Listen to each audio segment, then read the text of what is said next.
Hello, আসসালামু আলাইকুম বন্ধুরা। সবাই কেমন আছেন? আশা করি সবাই ভালো আছেন।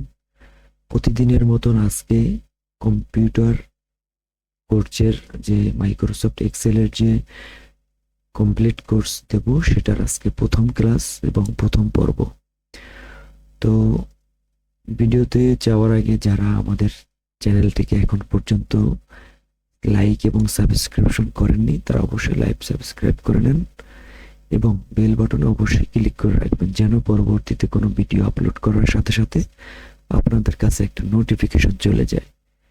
তো চলুন, আমরা কথা না বাড়িয়ে আমরা মূল ভিডিওতে চলে যাই।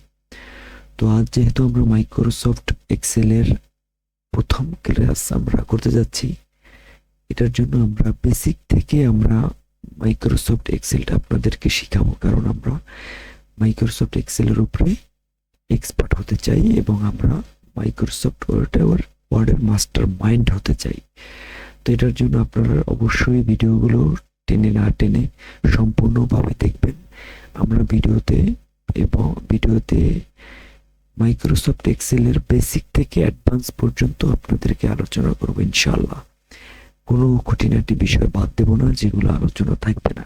তো এটার জন্য কোনো না টেনে সবগুলো ভিডিও, এবং আমরা আশা করি মাইক্রোসফট এক্সেলের উপরে 15 থেকে 16টা ভিডিও আসবে।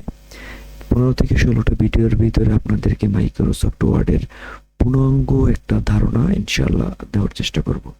তো সবাই ভালো থাকবেন এবং আমাদের সাথে থাকবেন। তো কথা না বাড়িয়ে আমরা ক্লাসের মূল পর্বে চলে যাই।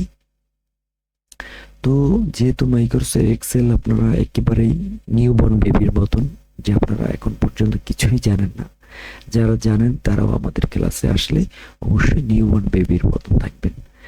আমরা একেবারেই, যে অনেকে আছে মাইক্রোসফট এক্সেল ওপেন করতে পারে না, এটার জন্য আমরা মাইক্রোসফট এক্সেলের বেসিক থেকে অ্যাডভান্স পর্যন্ত শিখাবো ইনশাআল্লাহ। কোনো ধরনের যত বিগিনার লেভেলের স্টুডেন্ট হোক না কেন, যেন আপনারা এই কোর্সটি কমপ্লিট করে আপনারা মাইক্রোসফট এক্সেলের মাস্টার মাইন্ড হতে পারেন। তো চলুন দেখা যাক আমরা কিভাবে আমরা মাইক্রোসফট এক্সেল আমরা ডেস্কটপে আমরা কম্পিউটারে ওপেন করব। তো এটার জন্য আমরা বিভিন্নভাবে আমরা ওপেন করতে পারি। দেখা যাচ্ছে আমরা এখান থেকে স্টার্ট বাটনে গিয়ে আমরা বিভিন্ন এখানে খুঁজে খুঁজে আমরা মাইক্রোসফট এক্সেল আমরা এখান থেকে ওপেন করে নিতে পারবো। আবার চাইলে আমরা এখানে সার্চ অপশনে এক্সেল যদি লিখি, এক্সেল লেখার সাথে সাথে দেখেন উপরে চলে আসছে মাইক্রোসফট এক্সেল 2010। ঠিক আছে, আমারটা 10 ভার্সনেরটা এখন আছে, আপনারা চাইলে আপডেট ভার্সনটা নিয়ে নিতে পারেন। তো এভাবে আপনারা এখান থেকে চাইলে ওপেন করতে পারবেন। আপনারা চাইলে এখান থেকে মাউসের রাইট বাটন ক্লিক করার পরে এখান থেকে নিউ অপশনে যাবেন, নিচের থেকে দেখেন মাইক্রোসফট এক্সেল ওয়ার্কশিট, এটাই আপনারা ক্লিক করলেও আপনারা ওপেন হয়ে যাবে। তো আমরা ওপেন করাটা শিখলাম কিভাবে আমরা মাইক্রোসফট এক্সেলটা ওপেন করব। তো আমরা ওপেন করি। তো দেখেন ওপেন করার পরে এরকম একটা পপ আপ আসলে আপনারা অবশ্যই ক্লোজ করে দিবেন, বা এখান থেকে ক্লোজ করে দিবেন, বা এখান থেকে ক্লোজ করে দিবেন। এরকম একটা অনেক সময় পপ আপ আসে, এটা অ্যাক্টিভেশন কোডের জন্য আসে। তো আপনারা এখান থেকে ক্লোজ করে দিয়ে আপনারা মাইক্রোসফট এক্সেল ফাইলে চলে আসবেন। এখান থেকে যে উপরের যে টুলস গুলো, এটা সম্পর্কে আমরা অবশ্যই আমাদের যারা মাইক্রোসফট ওয়ার্ডের কোর্সগুলো করতেছেন তারা অবশ্যই এইগুলো সম্পর্কে কিছু কিছু হলেও আইডিয়া আছে। তো তারপর আমি একটু আপনাদেরকে একটু জানিয়ে দিচ্ছি। এখান থেকে সেভ করা যাচ্ছে, এখান থেকে আপনারা আনডু করতে পারবেন, এখান থেকে রিডো করতে পারবেন, এখান থেকে আপনারা বিভিন্ন ধরনের টুলস আপনারা এখানে অ্যাড করতে পারবেন।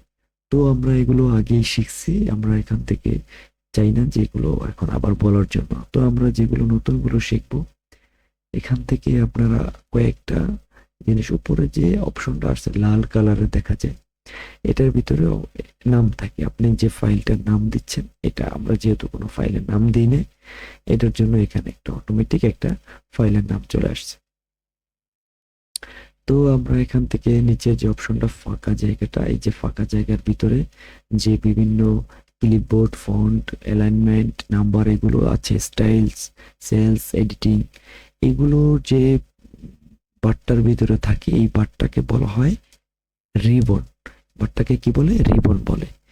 রিবনের ভিতরে অনেকগুলো গ্রুপ আছে, এই গ্রুপের ভিতরে আলাদা আলাদা টুলস ইউজ করা আছে।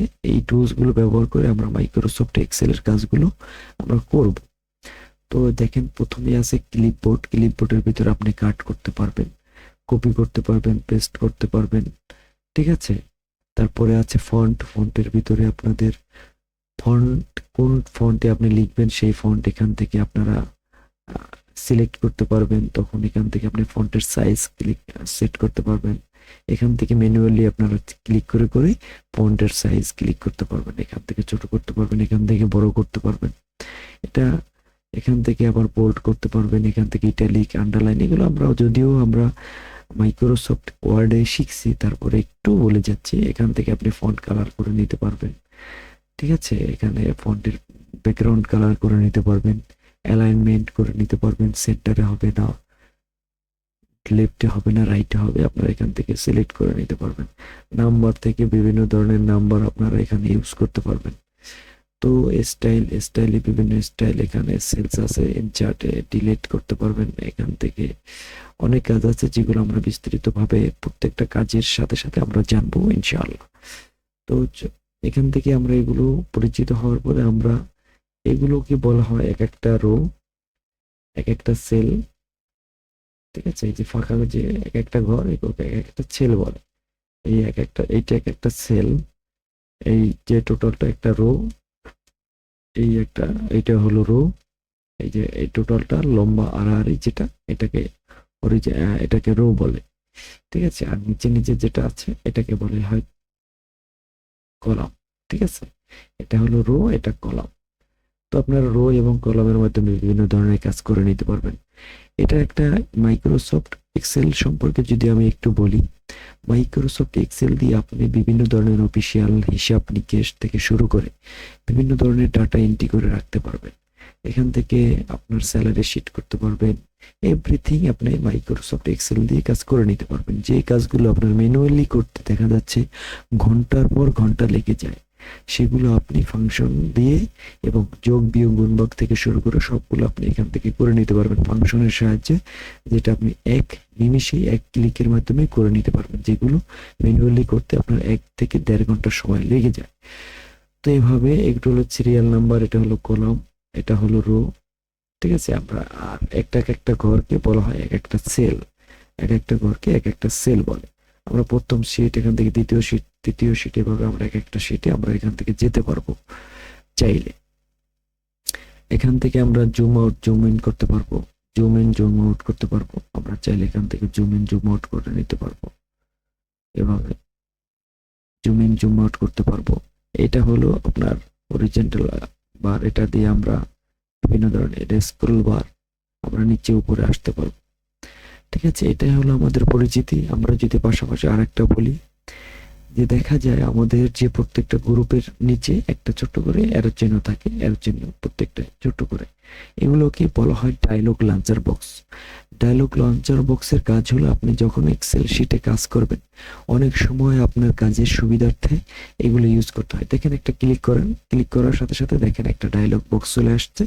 এই চলের ভিতর আসার পরে এটার ভিতরে ফন্ট, অ্যালাইনমেন্ট, বিভিন্ন ধরনের আপনার কাজ এখানে আছে, যেগুলো দিয়ে আপনি এক্সেলের কাজগুলো খুব সহজেই করে নিতে পারবেন।